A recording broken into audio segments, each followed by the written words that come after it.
like, thank you, Jesus. Or they'll attribute it to something else other than Allah. Oh, this happened because of my good luck or good fortune. What is fortune? What is luck? No one knows what that is. You can't put a precise definition on it. But people, rarely do they fall back on thanking Allah and attributing good that happens to them to Allah.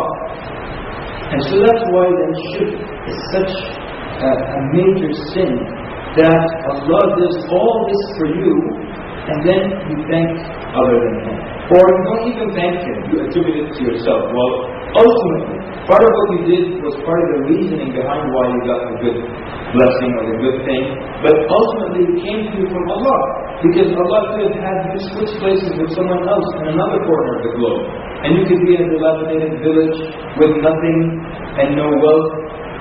But Allah chose to put you in this situation. So every good that happens to you ultimately comes from Allah. And so, therefore, because He is the one that gives us everything that we have of good, it makes sense to worship Him. It makes sense to thank Him and not anyone else alongside with Him.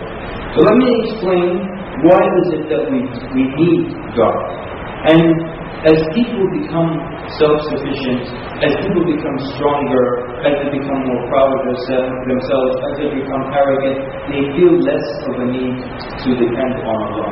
Well, the truth is, no matter how rich or how poor you are, you still need Allah.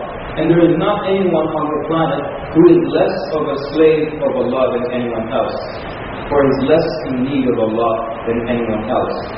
So, we need Allah subhanahu wa ta'ala for certain reasons. But as I said, when people are weak, and that's why historically you find the followers of prophets were of the first people, that were usually of the poor, and they would be the first ones to follow the prophet. And as people become more arrogant, they feel, well, I don't need to worship God, or what do I need Him for? Well, He's the one who gives you everything that you have. And the need for God goes back to a number of things. First of all, a lot of people say things like, I believe that there is a God, but I don't believe in organized religion.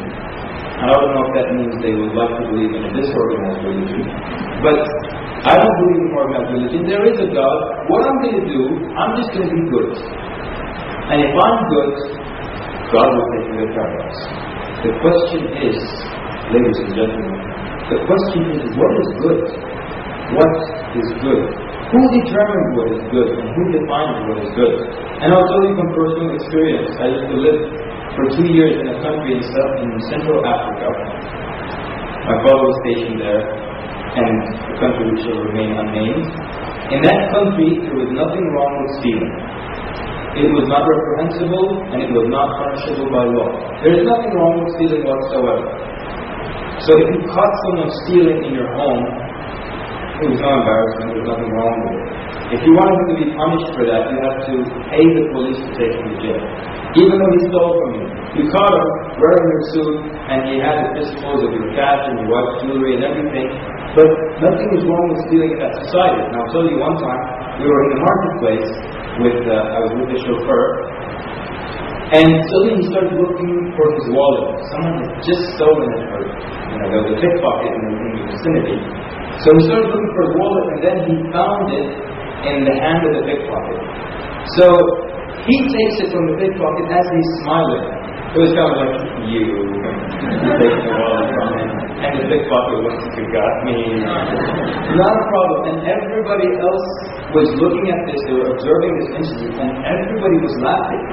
Yeah, he tried it, but he got caught. And I was the only one looking and staring at everybody. Are these people out of their mind? Are they crazy? What's funny about this? But nothing was wrong with stealing in that country. So much so that their president, he said in one of his speeches, he said, we don't steal, we borrow, but we just forget to ask permission. The president saying this in a speech. And you have to pay the police to take the person to jail, and you have to bring them a meal every day in jail. So you have to cook. What are you doing? I'm cooking up a stew for the poor guy that was stealing, and you have to drive to the jail every day and give him the meal. Why? Because in that society, they determine that there's nothing wrong with stealing. By the way, one time I explained the story in in a community that was full of people from various African nations. And during the break, every different person would put me, "What are you speaking about in the community?" Because it turned out to be a number of African countries have the same exact thing, where there's nothing wrong with stealing, it's not reprehensible, it's not punishable by law. So then what do we see in this example? We see a society, a given society, they decided on a certain, they took a certain issue or a certain value, and they said this is acceptable for the purposes of our community. One thing you kind of find to be universal is that universally, for the most part, human life is considered to be sacred. For the most part, wherever you go, you don't find anywhere where they consider killing a human being is the same as stepping on an ant, for example. So human life is sacred, but beyond that, it's a free-for-all. You find certain people, they take this certain value, and it's acceptable to them. And that thing is not acceptable to them. So in certain ancient cultures, pedophilia was okay, it was acceptable. There was nothing wrong with it. So if you live in that society, you can be a good person, and a part-time pedophile, but by your definition, you're a good person.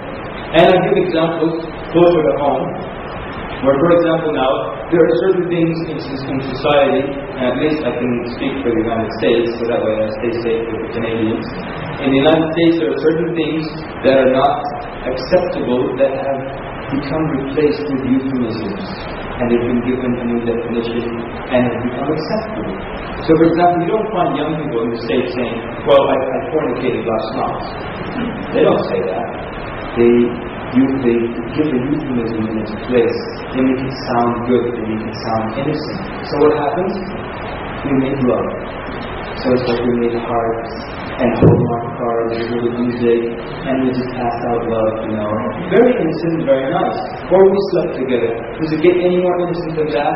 She was over there, she slept, and I slept over here, and I dreamt of bunnies and bears, and it sounds so nice. But it's a euphemism. So now in society, that kind of thing is considered, alright. Even certain things that are still frowned upon, we still have a nicer name for them. Like nobody says, we committed adultery. You have an affair. It's an affair. It's still bad, but it's an affair. It's not adultery. You're not an adulterer. It's an affair, on the side, So, every society will pick certain things and say, well, this is good, and this is acceptable. So that means you can't have human beings by themselves to decide, I'm going to be a good person as long as I'm good, then God will take care of me. Because if you're in that African country where I used to live, you can be a very good person and the best crook in the neighborhood.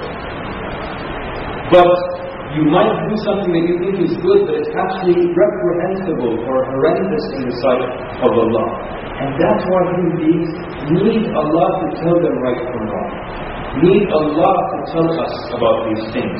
Because on our own, we can't come to an agreement, and we can't really determine what is good and what is bad beyond the things that are, for the most part, universal.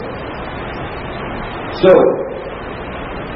if there is a God, and a lot of times you hear people say, look, I believe there is a God, but I don't believe that there is a resurrection. I don't believe that we will be resurrected and will be tried in the next life or anything like that. There is a God, He put us here on this earth, and He lived once. So He lived life to the fullest. Dance like no one is watching, and all the other fancy things that people say. Just enjoy life, you live once, that's it. If there is a God, then we can guarantee for sure and 100% that if there is a God, then there has to be a day of resurrection. Because if there is a God and there is no resurrection, there is no reward and there is no punishment, that would imply that that God is unfair. It's unfair if there is no reward and no punishment. It's extremely unfair. So let's take a scenario. As this person claims that there is a God, but there is no resurrection. So let's take an example of one person who does good his or her entire life, constantly giving of their time and of their wealth to charity, always smiling and saying kind words, and doing so much for the community and for others and for the poor. And then that person dies and they go to earth. Now, if they go to the earth, they bury there. According to this argument, there is no resurrection. Another person